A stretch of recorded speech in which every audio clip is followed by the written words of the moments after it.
Good evening. It's my privilege and pleasure to introduce the first of our distinguished guest speakers. He bears a famous name and needs very little in the way of introduction. Alfred Nobel, the Swedish chemist and industrialist, of course, was the man who invented dynamite and left his fortune to be used for the Nobel Prize. He himself was a bachelor, but Mr. Klaus Nobel is his grand-nephew. He was inspired by the work of his distinguished forebear and has himself had the inspiration to found an organization which is called United Earth, of which he is still the chairman. And this organization has itself instituted a prize in the ecological sphere, which is not one of the Nobel Prizes. There's no prize for ecology. And this prize he calls Earth Ethics. He met Shri Mathaji last year in India when he was the chairman of the World Philosophers Conference. So without any more ado, I'd like to invite Mr. Klaus Nobel to come onto the stage, please.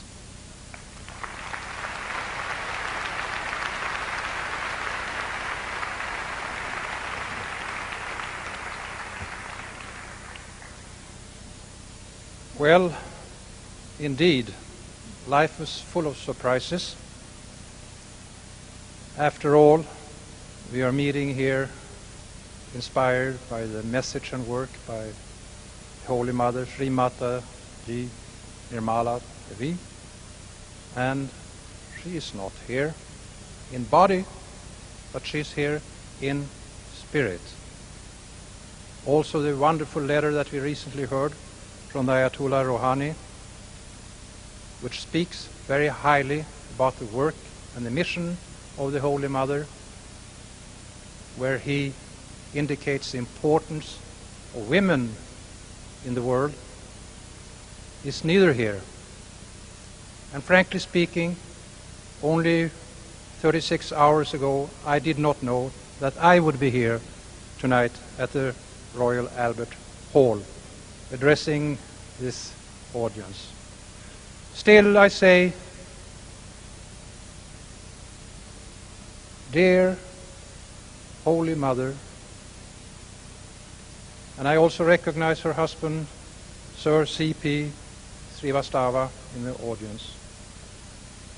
And I say, most importantly, dear friends, fellow seekers of truth, are you out there? Because with all this light, I can only see about 20 people in front of me. So say yes if you are here, then I know. Ah.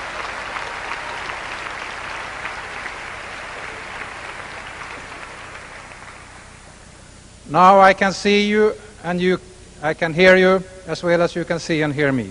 With that said, I want to say, I have a vision.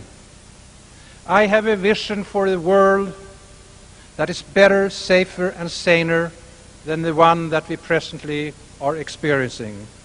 It is a world where people live in harmony and peace with themselves and in harmony and peace with nature. Now those words are vast, it's a bold vision. Do I have a practical way of going from vision to reality? Yes, I will share that with you.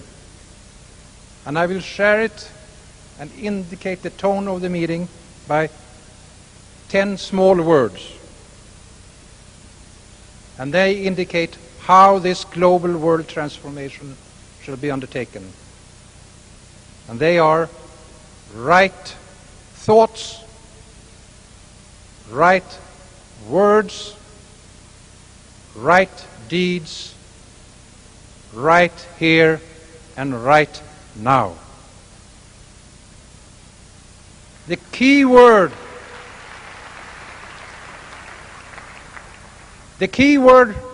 is, of course, right.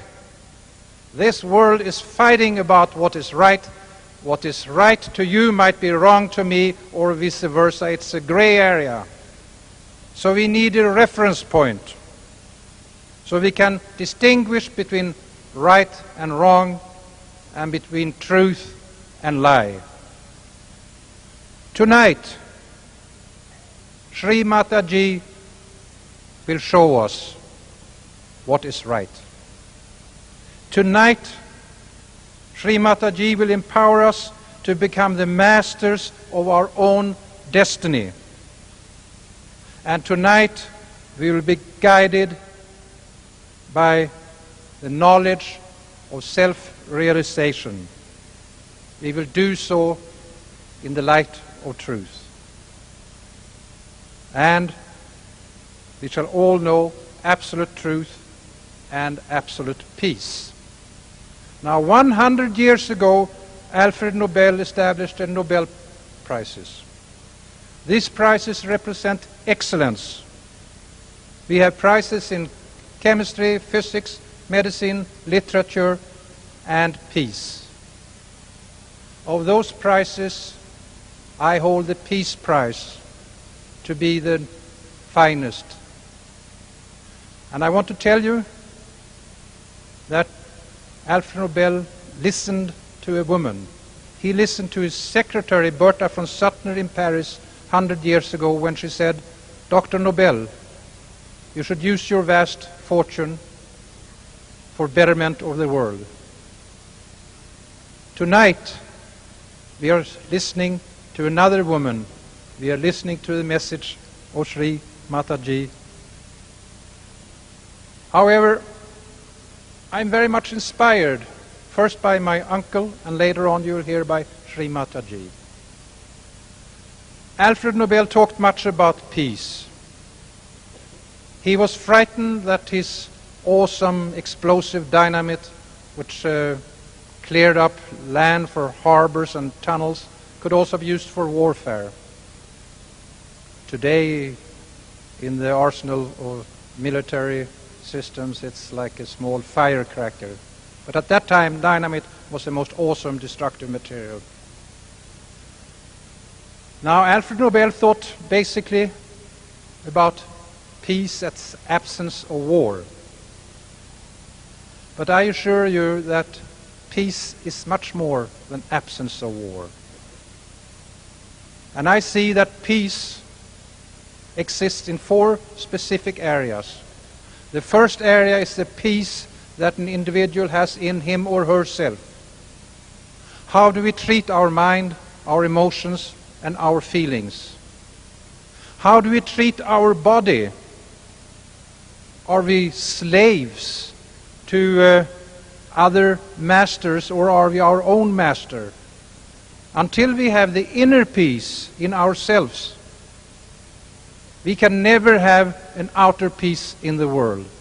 And the safest and best way of finding world peace is to have mass movements that includes all religions and philosophies, all enterprises, whether they are of political or scientific nature, to realize what inner peace is. And that's what we are talking about tonight. Self-realization. What does self-realization mean? Well, it means that we are realizing something, but what is the self? Ladies and gentlemen, the self in us is the divine cosmic powers that exist in each and every individual, but which is dormant in most people around the world. The spiritual leaders from ancient laws, they knew about this, and they spoke about this. But this secret of secret has been suppressed deliberately until Shri Mathaji, with great courage and great wisdom, being an old soul, who decided by herself to come back to the earth at this critical time in our history in order to share her knowledge and wisdom, which is the Sahajja Yoga, which is instant self-realization, which is to activate the dormant principle that we all have, the Kundalini, and have the Kundalini to raise up, and thus we become what it says in the Bible: you are created in my image.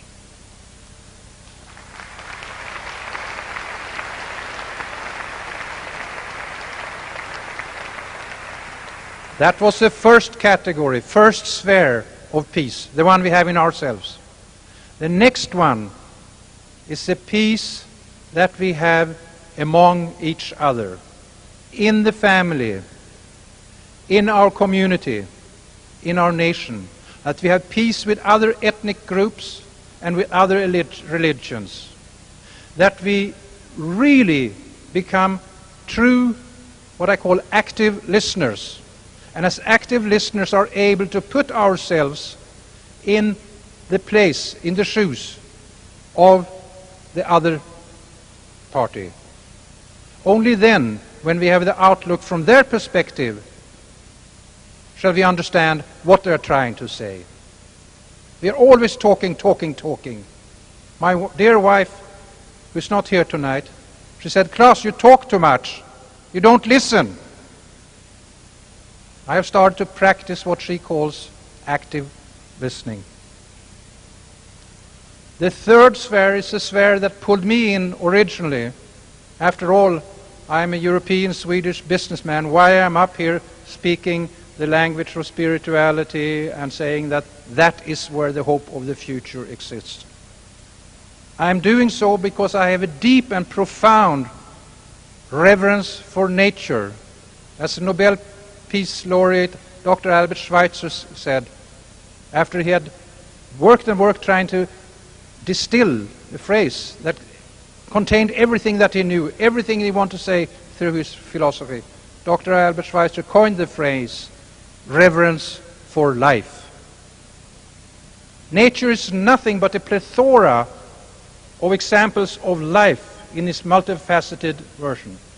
And I tell you, dear fellow seekers of truth, we humanity today, in our ignorance, in our greed, and in our lust for power, we are in the process of destroying the very thing that makes this planet unique, and that is life on Earth.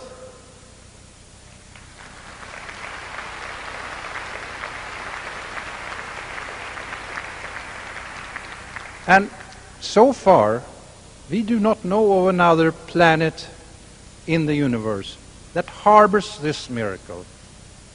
Earth is like a blue jewel in space. And there's only one Earth, and this Earth is fragile, and we must take care of her and respect her. Earth is also called nature. We cannot break the laws of nature. We must live by the laws of nature. If we break them, Mother Earth will break us. And we are only one species of, we do not know how many species we have, 5, 10, 15 millions. But this we know. And this has been proven by the world's foremost scientists in Harvard University, United States, Dr. Edward O. Wilson. We are today bringing to extinction 250 species per day. That is as if we are deliberately and willfully pulling out thread after thread after thread of what consists the fabric of life. And Mother Nature will not let us continue doing that without correcting us as naughty children. The fourth sphere of peace is the peace that we shall know between ourselves and God. Any religion or any group who raises their arms and destroys his enemy in the name of God is not following what God has asked us to do. The world should not know of violence.